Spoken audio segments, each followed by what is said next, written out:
We've had lots of egregious cases. The man in the wheelchair claimed a serious disability, says Workers' Compensation Fund Special Investigations VP Joel Campbell. That he was coming out of the doctor's appointment in the chair, and then he wheels it up the sidewalk a ways, and when he thinks he's out of sight of people that would care, he gets out of the chair and pushes it, and has told the insurance adjuster and also the medical doctors that he can't walk.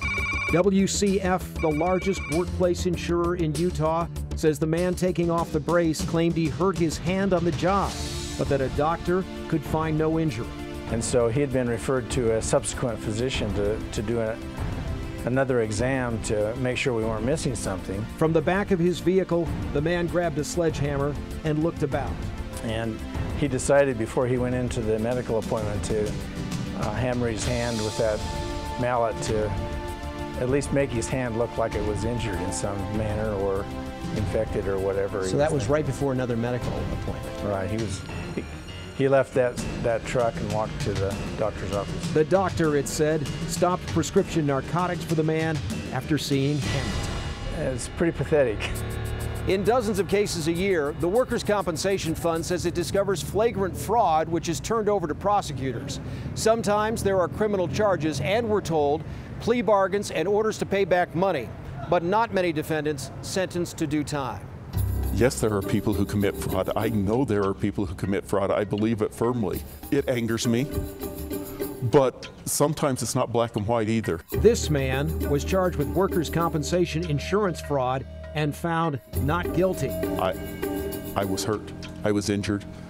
I wasn't lying. I wasn't trying to get anything special. I was just trying to get treated. That's it. After what he says was a serious back injury, surveillance showed him repairing his car. He says he was in pain but had little money, so he had no choice, and working a little at a time. Replacing a water pump took days to finish. He says the photos do not tell his whole story. We're not identifying you, but I'm looking at you, and you look pretty good to me. Mm-hmm. I agree. I tried to go back to work. One day I could feel okay, but the next day, I'd be in agony. The Workers' Compensation Fund says an acquittal is rare and that people in these video clips entered guilty pleas. Workers' Compensation is a private insurer that began as a state agency. On the federal level, the Social Security Administration, which has an office in this building in downtown Salt Lake, provides disability benefits. It also is a partner in a so-called Cooperative Disability Investigations Unit, operating in Salt Lake for roughly a year, which tries to stop fraud before it starts. In a recent 3-month period, the local CDI unit, as it's called, says it confirmed 42 cases of fraud or similar fault. It says a 25-year-old man cited a raft of bad health in seeking disability benefits: right atrial enlargement, sinus arrhythmia, hypertension, high blood pressure, a back injury, neck injury, depression, ADD, and anxiety. But the man, according to the CDI, has his own business as a psychic, charging $30 for 15 minutes. He also plans to go skydiving in June 2012. His claim for Social Security benefits was denied. Based on your experience, how pervasive do you think disability fraud is? It's rampant. This bounty hunter and former private eye estimates he's done video surveillance on roughly 20 instances of suspected disability fraud in Utah and many more in another state. You're pleasantly surprised if you can't prove someone's lying. Would you qualify for Social Security disability benefits? Not as long as I'm working. Deborah Mayer was paralyzed in a snow tubing accident when she was a teenager. She went to college, earned 2 degrees, including a master's in educational psychology. Deborah has worked for decades at the Utah Independent Living Center. Hello. Where she is the executive director. You know, it's funny because I rarely think that I even have a disability anymore. What do you make of the people who are trying to game the system or in fact have?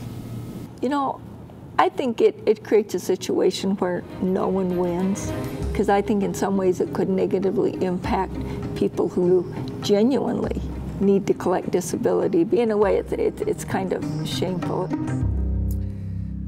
2 News reported last month on concerns of long waits in processing workers' compensation claims, and there may be waits for Social Security disability benefits too. But people feigning disability will almost certainly not speed up those programs. There are hotline numbers to report disability fraud. We have them on our website, KUTV.com.